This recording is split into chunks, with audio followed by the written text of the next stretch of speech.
Entonces Apolos hablaba y enseñaba lo concerniente al Señor, pero cuando le oyeron Priscila y Aquila, le tomaron aparte y le expusieron más exactamente el camino de Dios.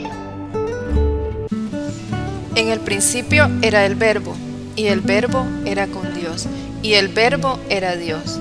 Juan 1:1.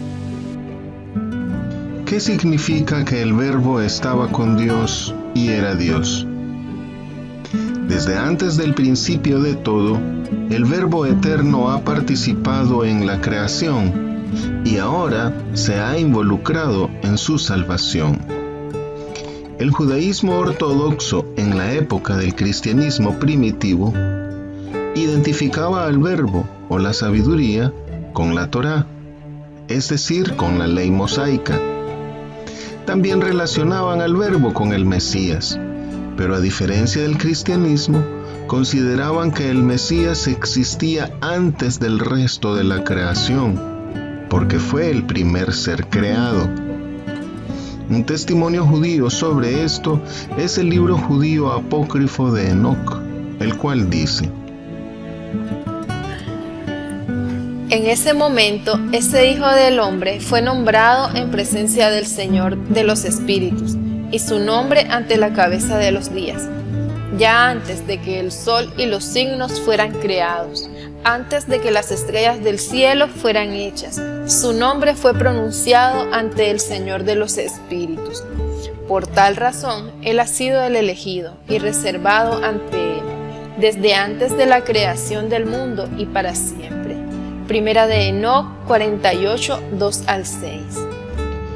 Pero el apóstol Juan no solo dice que en el principio era el Verbo, sino que también afirma que el Verbo era Dios. Así, el apóstol Juan corrige el concepto judío y aclara que el Mesías Jesús no es creado, antes bien Él es el creador. La frase "el Verbo era con Dios" significa estaba con Dios. Es decir, el Verbo Jesús precedió a la creación del mundo. Por tanto, es preexistente, es creador y es de naturaleza divina. Desde antes del principio del mundo, el Verbo estaba ya en presencia de Dios, en relación con Dios o junto a Dios. Es decir, el Verbo coexistía con Dios. Él siempre ha estado junto a Dios. Con Él estaba yo ordenándolo todo, y era su delicia de día en día, teniendo solaz delante de Él en todo tiempo. Proverbio 8:30. Esta frase, "el Verbo era con Dios", también puede traducirse como "el Verbo se dirigía a Dios", significando que Jesucristo, el Hijo de Dios, no es una palabra ocasional, sino una palabra de naturaleza única y permanente, una interpelación continua. Por esto, el Señor Jesús puede revelar al Padre. A Dios nadie le vio jamás, pero el unigénito Hijo que está en el seno del Padre, Él le ha dado a conocer. Juan 1:18. Porque la vida fue manifestada y la hemos visto, y testificamos, y os anunciamos la vida eterna, la cual estaba con el Padre y se nos manifestó. Primera de Juan 1:2.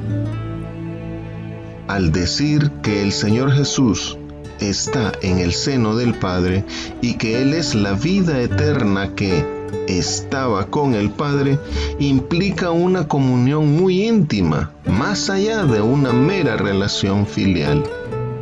Y esto es dicho sin menoscabo de la clara diferenciación que debe hacerse entre ambos. Por su eterna presencia con Dios, el Verbo es autoconsciente y es libre en sentido absoluto, pero es a través de él que Dios se expresa, y por esto es llamado mediador, de tal forma que más que revelar a Dios, Él es la revelación de Dios. Jesús le dijo: tanto tiempo hace que estoy con vosotros, y no me has conocido, Felipe. El que me ha visto a mí, ha visto al Padre. ¿Cómo pues dices tú, muéstranos el Padre? Juan 14:9. La otra parte de la afirmación del apóstol Juan es: y el Verbo era Dios. De la ley de Moisés se dice a lo sumo que es de origen divino y por tanto puede decirse que es hija de Dios. Pero aquí el apóstol Juan describe la naturaleza del Verbo como Dios.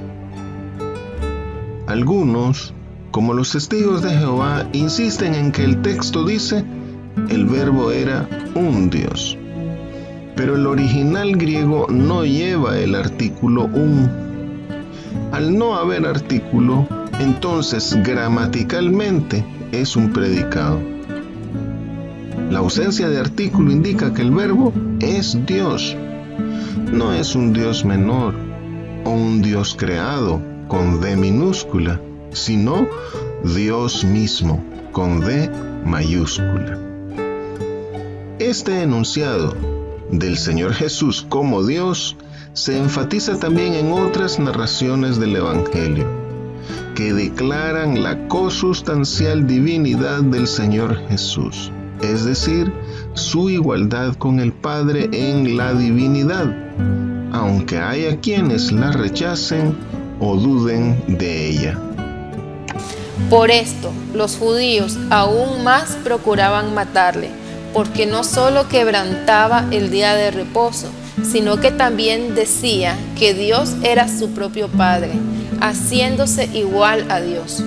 Juan 5:18.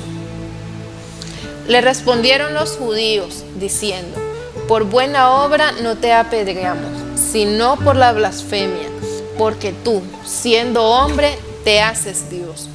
Juan 10:33.